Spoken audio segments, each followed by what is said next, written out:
Hey guys, Jonah here, back once again with the beer review, and I couldn't resist. I'm back in Spain, and this one is a place that I've been to Barcelona, should I say, but I haven't been to this brewery because it's a few miles. I think it's about half an hour north of Barcelona. It is the Barcelona Beer Company. It started, shall we say, in Barcelona, and then as they grew they kind of moved outside, and they're doing all kinds of cool stuff. They've got a tap room. Um, they're flushing their canning line with nitrogen to stop oxygen and to negate carbon dioxide loss. I think that's what it's supposed to be. And they're looking at a carbon dioxide collection kind of device. So I guess they're forced carving at canning stage, maybe. But yeah, collecting carbon dioxide during fermentation and then using it later on. Very exciting. So what one is it? It's over on that side. So the beer we are looking at is this one. El Niña Barbuda, Barcelona Beer Company. Obviously 5.5% on the ABV, which is kind of crazy. And if you look down there, that spider diagram looks like a spade.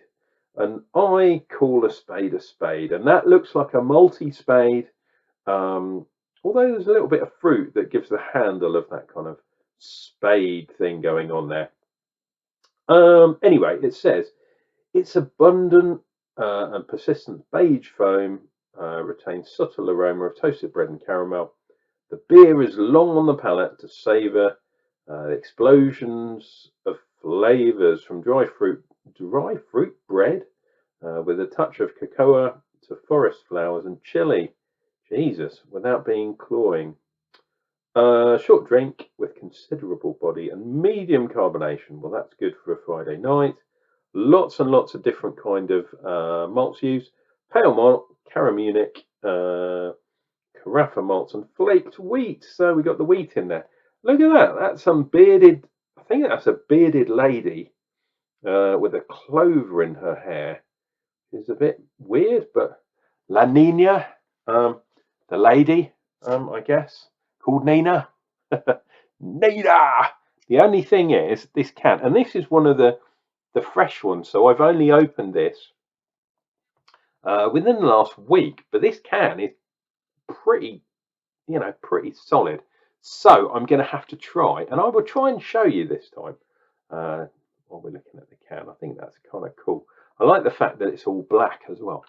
So what you do is you get your nail under that bad boy. It's hard to do, and literally, you pull it up a tad. I'll get my nail under there. Right, so see, I don't need to teach you how to do it, but just that. You see how far I've lifted it? Tiny amount. And if it was really, really full, you would be able to see bubbles. But look, all of a sudden, I can now move. It doesn't even look like it's open. But let me tell you, it is. And that's all you do, relieve the pressure. If you were a home brewer and you had a kegging system, there's a little thing, especially Cornelius kegs, there's a little valve on the top, and you just lift the pin up a tiny bit and it goes psst, psst, just to decarb. And what the theory is when you're doing kegging, if any oxygen has managed to get into your system, he says, pretty full that can. I don't know if you can see, but it's full right to the top. Yeah, the oxygen is lighter than carbon dioxide because oxygen, well, air is essentially nitrogen, which is very light, and oxygen, and carbon dioxide is carbon, which is heavy, and oxygen. So the oxygen balance out, nitrogen goes up, i.e. the air kind of thing, carbon dioxide falls down. So when you pressure release, over time, it forces the oxygen or the air out of the system, and all you're left with is reasonably pure carbon dioxide. Wow, that was an absolute mouthful. But I'm trying to make beer reviews interesting. And guys, if you find this interesting, you know what you can do? Click like on this video. It does help me out. So there is the tulip glass. Let us see what we get. So they said medium carbonation, so that is quite cool. Yeah, there we go.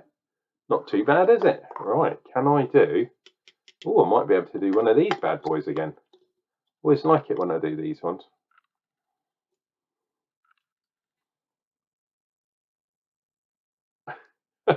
Something like that. Anyway, you'll see if I manage to get a good shot, because I'll put it as the thumbnail for this video. So let me put down...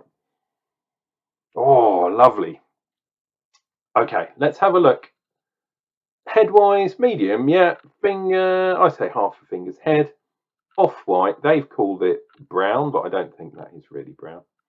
We zoom right in. Can't really see too many bubbles lifting. Little bit hazy. You can't see through there. You can definitely see the reflection of my camera, which maybe I'll have to do something about that. That's not very professional, but hey, this is Unclejona's channel. You know how we roll. Oh, yeah, very biscuity. Tiny bit of spice in there too. Yeah, and it does have that kind of sweet, that sweet thing. The aroma of this reminds me of like a nice traditional pint of English bitter. I'm pretty sure it's not going to taste like that, but that's definitely what we're getting on the nose. Cool. What did I say? 5.5 on the ABV, something like that. Does it say on the can? It doesn't appear to, I think. Yeah, 5.5. Come on, Friday night. Guys, I hope you're doing whatever you want to do on this Friday, entering the weekend, penetrating the weekend from the front side. Cheers and beers, guys. Get into trouble talking nonsense already. It's only Friday.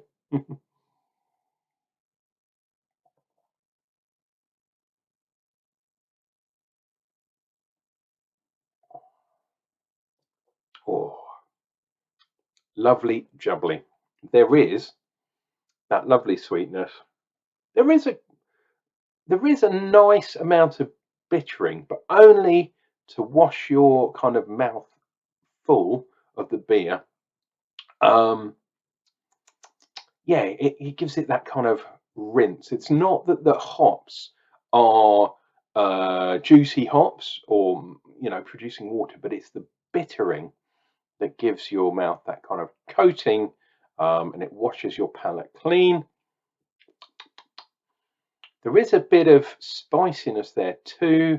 I do kind of know what they're talking about with regards to maybe a pinch of pepper or chili or whatever it is, but I suspect that that's kind of the esters coming from the yeast itself.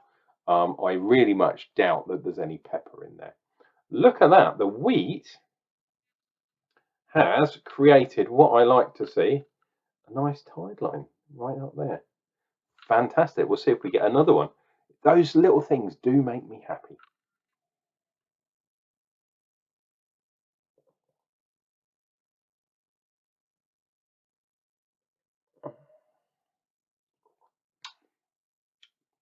Yeah, so nice malt sweetness, little bit dark, reasonable amount of bitterness. It's like a pale ale or a pint of bitter, traditional English bitter. The only difference really is a little bit sweeter, I would say. Maybe like a nutty brown ale or something like that. But yeah, the hops, yeah, not a strong hop presence. So it's not a bitter in that respect. It's quite dry, quite watery. And then you've got that little bit of spiciness, which I think is coming from the yeast or the yeast's interaction, both with the hops, but mainly with the malts.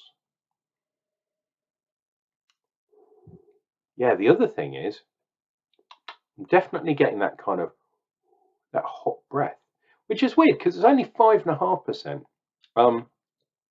But you don't usually get that kind of alcohol kind of heatness or heat, should I say. I use words that don't actually mean anything. I make them up. Heatness. That's not a proper word. Um, yeah, it kind of gives that kind of hotness. Whereas if you had, a NEPA, for example, because of the heavy hopping, it might not give you that. Um, medium carbonation still affects me in the normal way, as you've come to expect. Yeah, this is really nice beer. I'm enjoying this. It does remind me so much of a UK style or an English traditional English style, uh, with a Barcelona twist on it. So cheers and beers, guys. This one's really nice.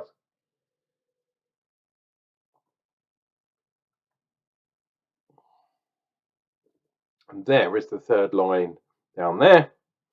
1, 2, 3. Nice. Really good beer. Nice start. Oh no, actually, it isn't the start. I had that bottle. But there we go. La Nina Barbuda. She is a sexy girl with a lovely white beard. Nice one for a Friday.